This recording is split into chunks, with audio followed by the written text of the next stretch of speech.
Did it work? Is that happening?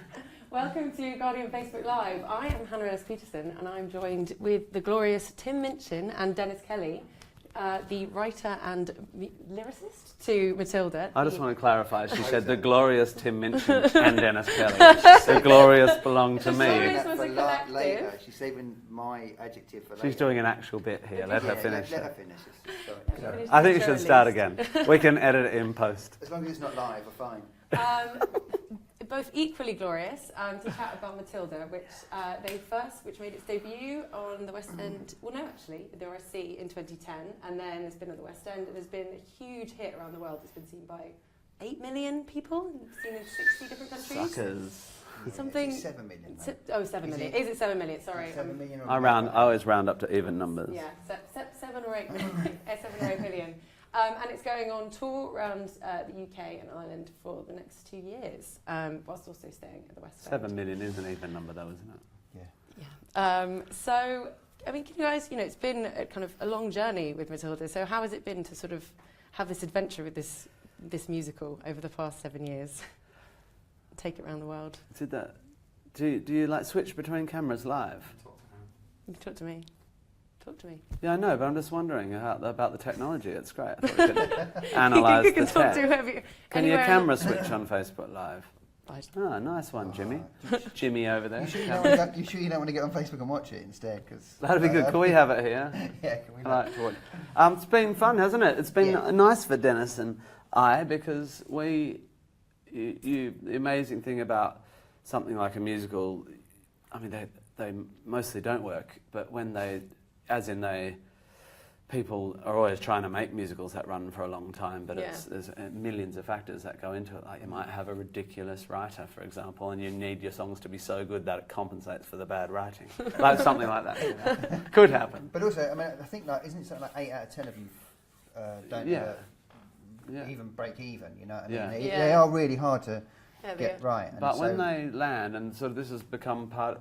The incredible thing is Matthew and Dennis and I, and the team built it years ago, and some people have to keep working on it forever. The associate directors, people have to see it every night, and the actors and these incredible performers do it, and we just swan around, turning up to Facebook Live every year or something. We did do a bit of work on it before though. Like it was like a couple of years in the making. It took some work. It took a bit of. You started a year before me. I know, and even then there was another 2 years when you were, so it's like there was loads. We did about 4. So it took 2 years to write between the two of you? Well, you're not just doing that. You're doing other and things, and you'd come and do a workshop, and you'd have like a 2-week workshop, and you'd see all the things that were wrong with it, and go away and change it, and that sort of thing. But it is a lot of work.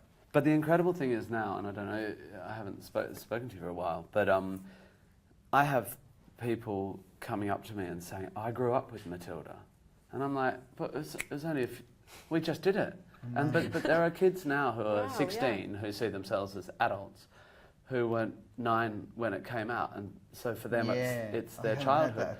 Or people who are now 12-year-olds who don't remember a time when they didn't have Matilda. It is their childhoods, and that is incredible to me. That years ago we did this thing, and then this self-perpetuating piece of art that generate people have seen it now that weren't born when it was written.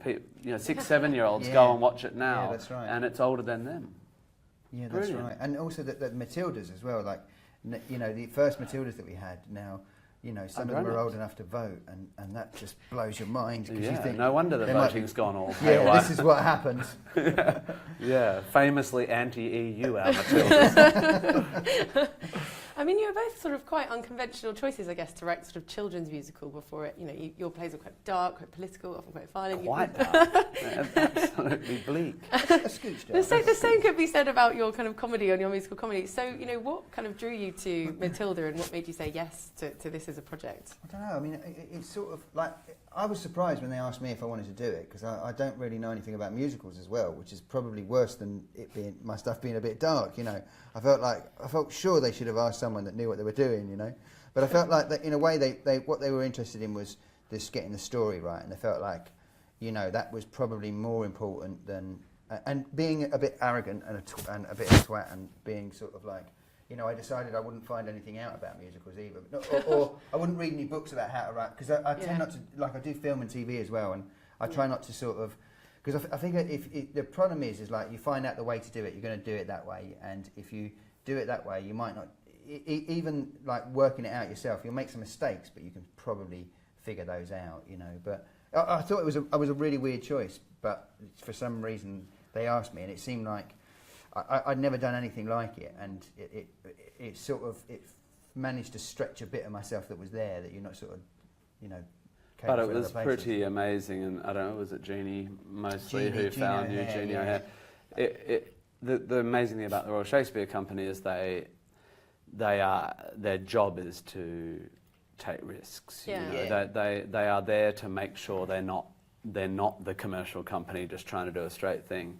Yeah. So that, but also the thing is, if they were wrong, we wouldn't be sitting. You know that. Jeannie choosing Dennis was a risk that within one draft they all knew was the right move, and if it wasn't, maybe not within one draft. Maybe not. I never saw the first draft. Maybe within about 10. But by the time I saw it, I came on board after the director was attached, after Matthew was attached, and long after Dennis had started doing his script adaptation.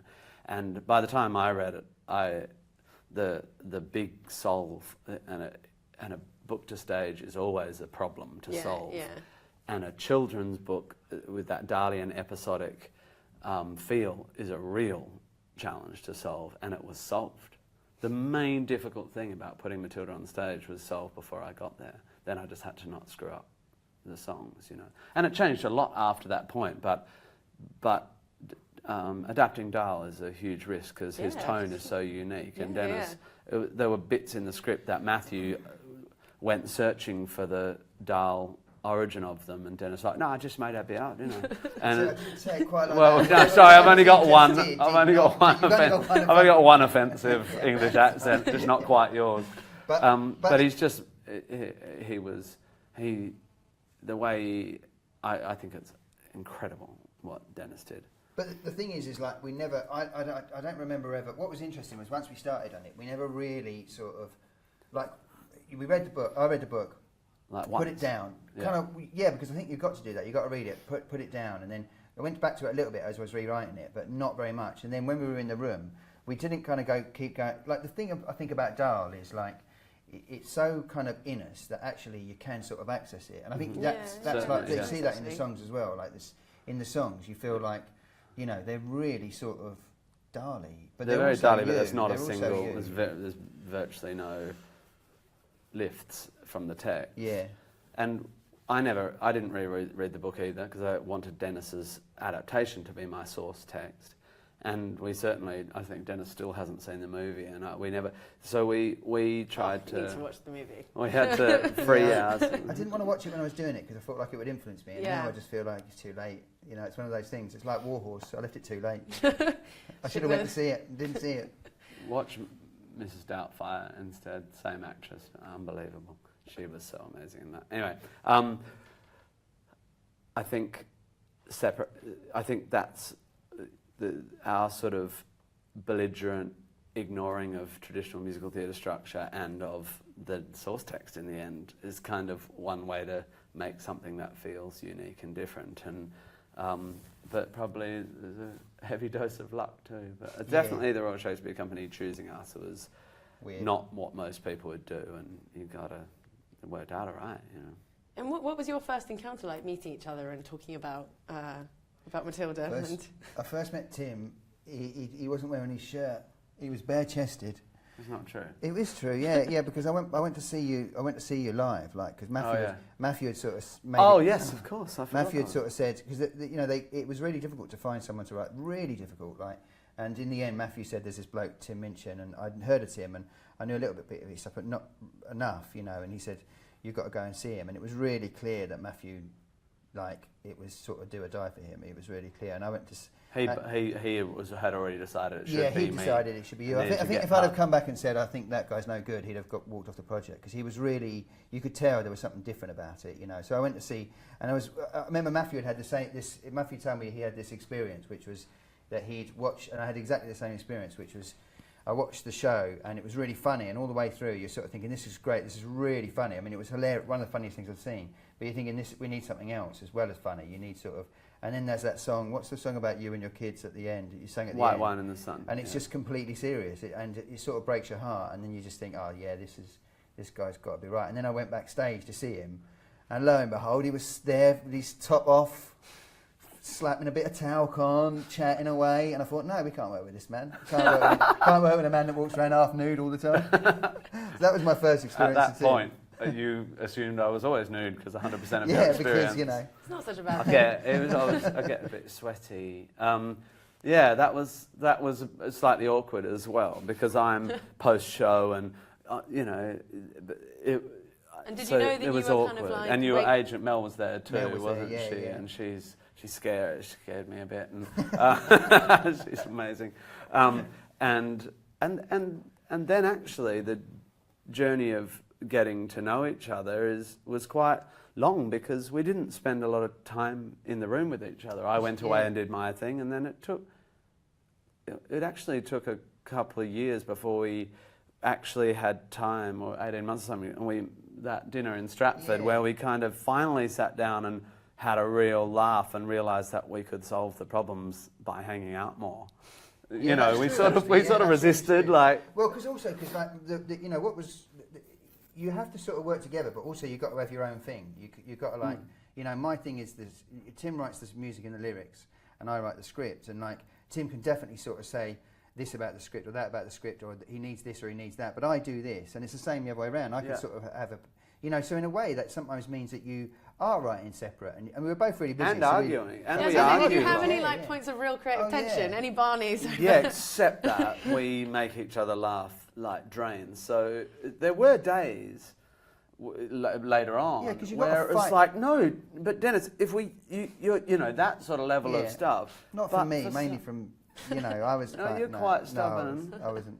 But you've got to fight for the thing that my job is to fight for the text and that sort of thing, and Tim's job is to fight for the songs and that tension. And there was a sort of you have to kind of, and I think as well the other thing is because I'd never written a musical. Really, I just wrote a play with holes, and that's not a musical, And it took me about 2 years to realise, oh right, okay, I've got to take some of this stuff out and let him get in there a bit, Yeah, it took a while, but the pervasive memory of the creation of this show is laughing, and Matthew, the director, who's quite known to be sort of quite quiet, we both just really love really making him laugh, and so our whole job was really just to get Matthew giggling because it's so satisfying because he's quite quiet, and also because he's this much lauded, very respected theatre director. We also like just relentlessly teasing him for his shirts. Mostly for how he ironed his shirts, yeah. Right, so we're going to get some actual questions from now that we've lost audiences. half the audience. Yeah, now the audience is gone.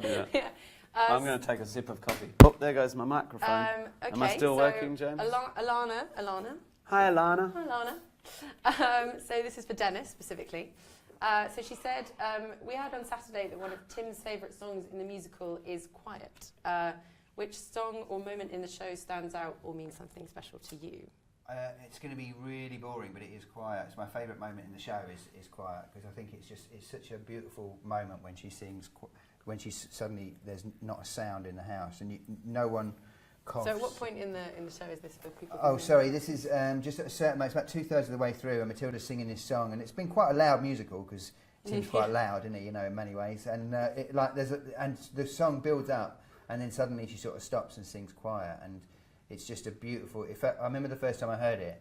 I remember saying that it felt like it was made out of silence. It was like music made out of silence. I think that is my favourite moment as well. There's a lot of other moments in it I have a real fondness for the sort of escapologist acrobat story, mainly because I wrote it. Oh. It is the sort of miracle of the show, that story, and it's mostly Chris Nightingale's work underneath it too. Well, I think as well the reason I like that moment so much is because that is the collaborative stuff in it. The weird thing about this is like you look at it and the stuff that you like most is where we all came together, and because you look at it and you kind of go, well, I couldn't do that on my own.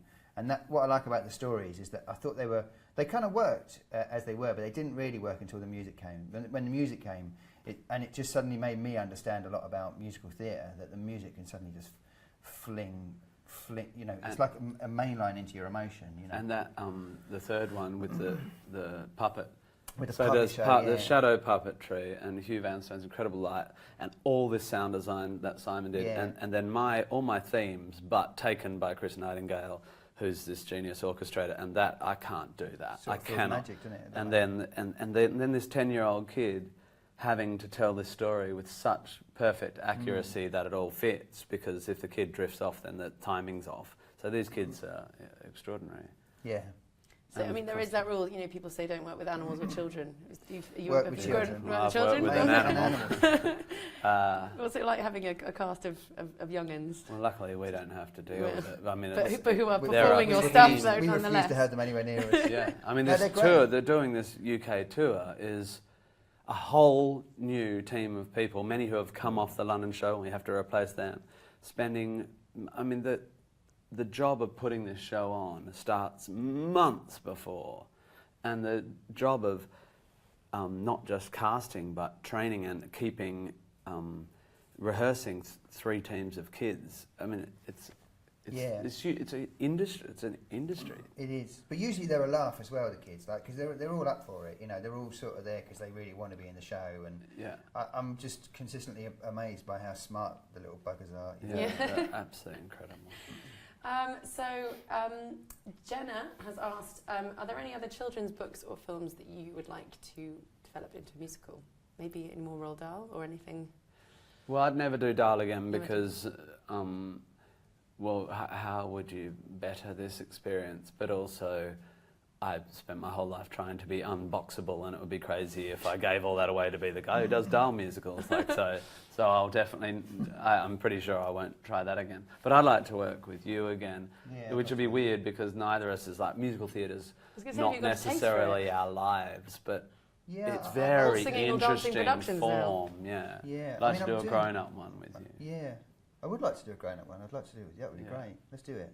Yeah, I've got an idea that I don't think you'll like. Yeah, I mean, I'm doing Pinocchio at the moment, so I'm doing that in the National. So it's my first time since Matilda to do anything sort of musically, or you know, and it's a very different sort of thing because the songs are existing. They're the Disney songs, but Martin Lowe, who's the composer, has sort of changed them. So he's done amazing stuff with it. But it's a really, really different experience.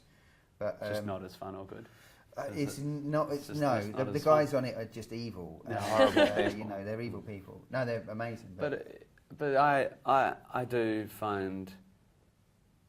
I really like the idea of Stardust, the movie written based on the Neil Gaiman, written by Jane Goldman and Matthew Vaughn, and that sat in the back of my head for ages. But I don't know. I think it's probably more likely that I'll never do another family musical.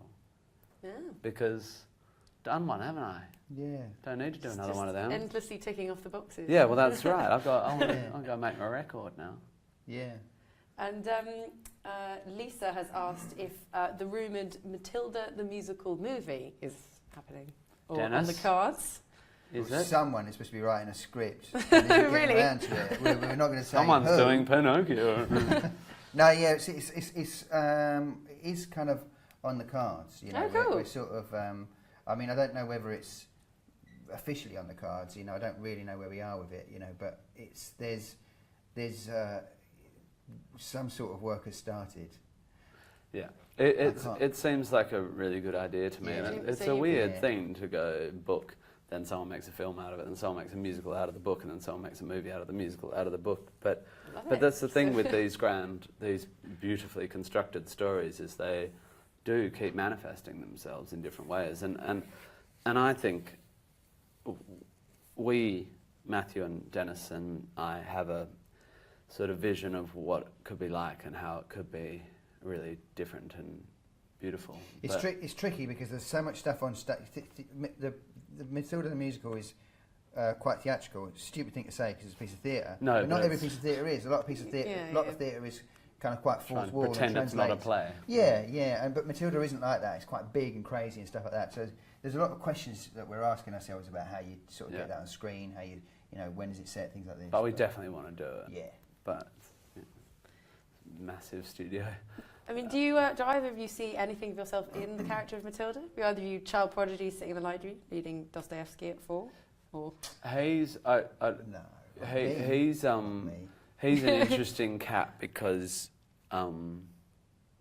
just because Dennis didn't come from a childhood where literature and books and were common, you know. And No, I was a like, Victorian orphan. Well, I mean, we weren't a booky house. Like it weren't, Yeah. But I do remember like going down to the library and stuff like that, and I do kind of have a. Yeah, but weirdly, like for me, it wasn't sort of. So when we wrote, when the big thing about Matilda was, like, I think Dale's quite clever in that he sort of says it's about books, but he don't go on about it because like he just says books are great, then he doesn't go on about it. He tells a story because no one wants to sit there being told how great books are, you know. And the idea that stories can free you. Yeah, so I wanted that's to really important. stretch it out a bit so it was about stories as well because books are, you know, of course books are incredible. All sorts of stories are incredible. Books are just things that contain stories. You know, the stories is what's fantastic. You know. Yeah, and I just think, I mean, Dennis sort of wrote himself into a whole different. Well, like I don't know. I feel like I think he's a bit of a genius. He's a very. He's an unusual cat, but yeah. But for me, what I loved about writing for Matilda's voice is you go, this 5-year-old is smarter than me as a 30-something, as I was back then. You know, and it's so fun to go, okay, so what are the things how do I tap into the innocence? How do I remember what it was to be a child? But don't dumb down at all. Like, far from it. You need her to be the smartest person in the theatre. She needs to be smarter than her own audience. You know, things like quiet and things like her not accepting certain things is like very you, I think. Don't you? Like things like I think the defiance. I really. Yeah, there is a real defiance in all of this. The righteousness in the face of bullies, I didn't find hard to tap into. But I mean, I guess it comes back to that first discussion. The RSC saw in us a certain iconoclastic sort of rebellion. The musical is about rebellion. It's bookended by sometimes you have to be a little bit naughty song-wise, and we are, you know, we'll draw rude pictures on the board. And revolution. It's a musical about rising up, but rather than using weapons, it's using childishness. It's using the tools of childhood, tricks and well, in the end, telekinesis. Yeah, it's just about how if we all get telekinesis, everything will be fine. Yeah. Is it psychokinesis?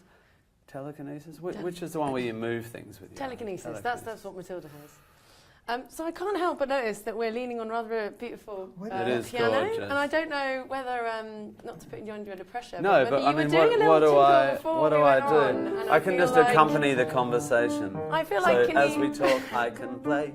And every time Dennis you was say threatening something, to sing earlier, so this could be. That was not in any way remotely serious. Do you want to give us a little tinkle of something? The score to the film now. It's so long since you serenaded me. In your trousers, on a chair. This is well Look exclusive, at guys. Dennis sitting there. Is anyone getting this down? Because this is genius. No. Well, when questions come up, we haven't got very much. Well, how long do we have? We've got very little time. Okay. So what is exciting? Let's do one more question. Let's do one more question. Okay. So if you were to, so this is from Eva is not on fire. Who's on Instagram? Oh, good. So good for you, Eva. If you were to choose one other character to have their own song, which character would you choose? And then. Oh. Maybe That's you could. That's a question. Do a little. Yeah, that is a question. Yeah, for you. but who? Yeah. I mean, Hortensia used to sing a song. She doesn't exist anymore. Yeah, when she sort of.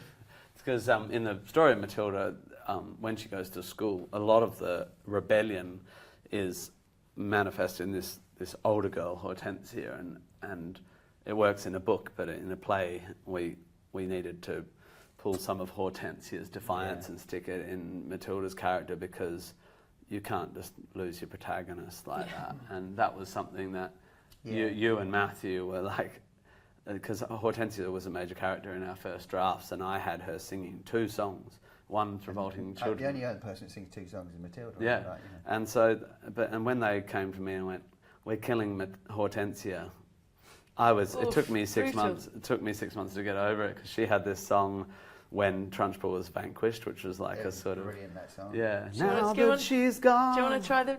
I don't remember it at all, but Now that but it she's was gone. Just a now bit that of- she's gone. What will I do now that this revolution is through? But it had lyrics like, "Just like the sun, with its brutal force, keeps the wandering planets on course. Left without something to pull against, we are floating alone." It's like, it was very tongue-in-cheek, but about what happens to the protagonist when their antagonist is vanquished. How do they define themselves when? That's brilliant. I had to kill it dead.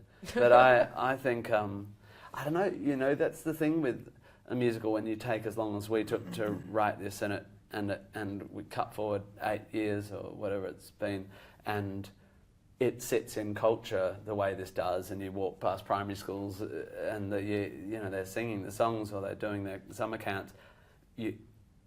I actually have obviously I don't love it because I wrote it, so I don't go, "Wow, this is great." I feel like but at no point do I go, "I wish we'd done it differently," because it is exactly what it is. Yeah. I do think you do feel like that as well. Like there's a moment when you sort of got to stop fiddling with it. You know, you just got to leave it alone. And Well, Matthew said to me, right before it opened in Stratford, and I was off and turning up going, "But we need you," and he said to me that making theatre is just doing the best you can in the time you have, and then you've got to let it go, and that changed my life, that sentiment. So we need to wrap up. But one of the things, you mentioned that quiet was one of your favourite moments. Yeah. Maybe give us a little tinkle to that. Well, it depends, because you can't half do quiet. Have we got 3 minutes? Yeah, we've got 3 minutes. Or 4? Yeah, we've got 3 minutes. All right, I'll play quiet. You ready? I'm going to make you cry. We make everyone cry. What camera do you want me on, James? It doesn't matter, does it? I'll do it in my head. I'm wearing my hat because I woke up at 10 to 9. My first meeting was 9, and so I just look like a trashed, jet-lagged, middle-aged man. But at the piano, it's romantic. It's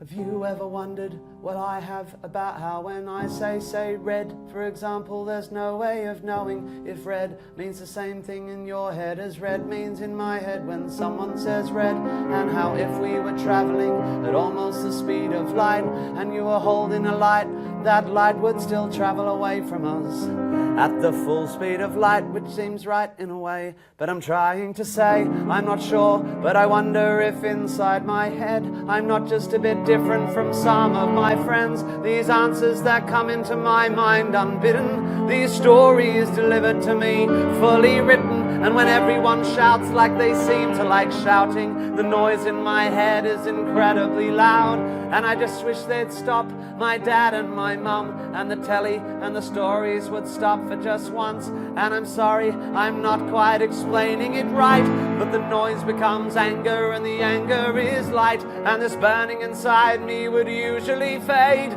but it isn't today, and the heat and the shouting, and my heart is pounding and my eyes are burning, and suddenly everything is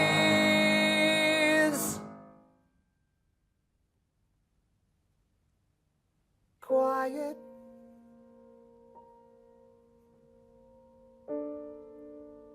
Like silence, but not really silent.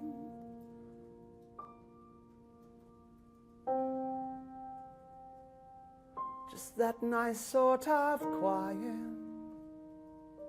like the sound of a page being turned in a book, or a pause in a walk in the woods. Quiet,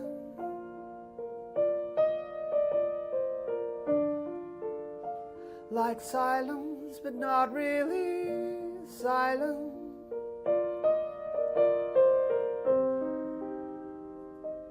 Just that still sort of quiet,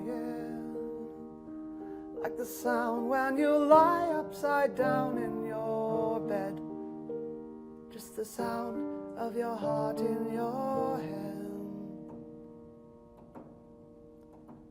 And the people around me, their mouths are still moving.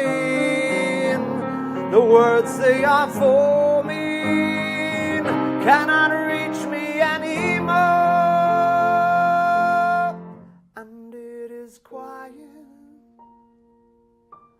and I am warm, like I've sailed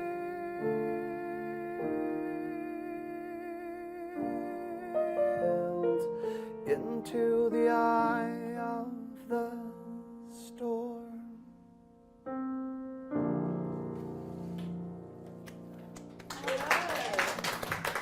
Magnificent end. Thank you so much to Tim and Dennis for joining us. It was Pleasure. an absolute joy. It's going on Thank you for tour. watching. It's going around England. It's going on tour for the next 2 years, and hopefully to But one it's of still in the West End. But it's also It's still still in the in the West End. So And you know, in New Zealand, there's if you're. literally no And in New excuse. Zealand. So just what are you doing? Why Yeah. aren't you? What are you doing? Get there immediately. Yeah. This is We'll see you in Leicester though, Yeah. in March. Yeah. See you in Leicester. Bye. Bye. All right.